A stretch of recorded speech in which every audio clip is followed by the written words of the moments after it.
یوم عاشورہ پر ضلع سیالکوٹ میں 87 ذوالجناح اور تزیہ کے جلوس اور 77 مجالس عزا انعقاد پذیر ہوں گے۔ جلوسوں اور مجالس کی سیکورٹی کو یقینی بنانے کے لیے 580 پولیس کے افسران اور جوانوں سمیت 380 تنظیم شہری دفاع کے رضاکار ڈیوٹی سر انجام دے رہے ہیں۔ اہم جلوسوں اور مجالس کی نگرانی کے لیے CCTV کیمرے نصب، سول ڈیفنس کا بم سکواڈ عملہ سویپنگ کرے گا، جبکہ قانون نافذ کرنے والے دیگر ادارے بھی اپنی اپنی ذمہ داریاں سر انجام دے رہے ہیں۔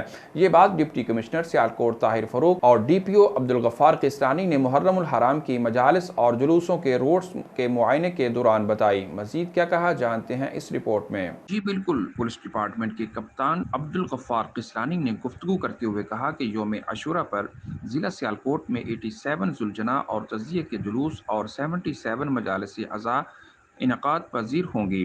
جلوسوں اور مجالس کی سیکورٹی کو یقینی بنانے کے لیے 580 پولیس کے افسران اور جوانوں سمیت 380 تنظیمی شہری دفاع کے رضاکار ڈیوٹی انجام دے رہے ہیں۔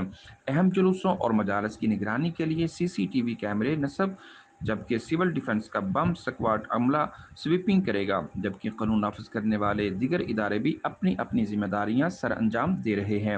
یہ بات ڈپٹی کمشنر سیالکوٹ طاہر فاروق اور DPO عبدالغفار قسطانی نے محرم الحرام کی مجالس اور جلوسوں کے روٹس کے معائنہ کے دوران بتائی۔ ڈپٹی کمشنر طاہر فاروق نے کہا کہ امام بارگاہوں اور جلوسوں کے روٹس کی صفائی ستھرائی کے خصوصی انتظامات کیے گئے ہیں۔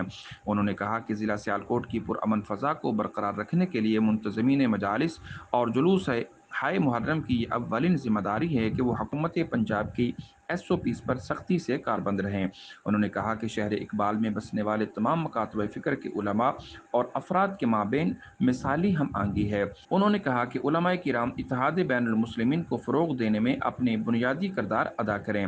10ویں محرم کو A کیٹیگری کے 16 جلوس، B کیٹیگری کے 18 اور C کیٹیگری کے 53 جلوس، جبکہ A کیٹیگری کی 8، B کیٹیگری کی 10 اور C کیٹیگری کی 59 مجالس انعقاد پذیر ہوں گی۔ مزید خبروں، تبصروں اور تجزیوں کے لیے ہماری ویب سائٹ www.ednpk.tv وزٹ کیجیے۔ دیکھتے رہیے EDN نیوز۔ اللہ حافظ۔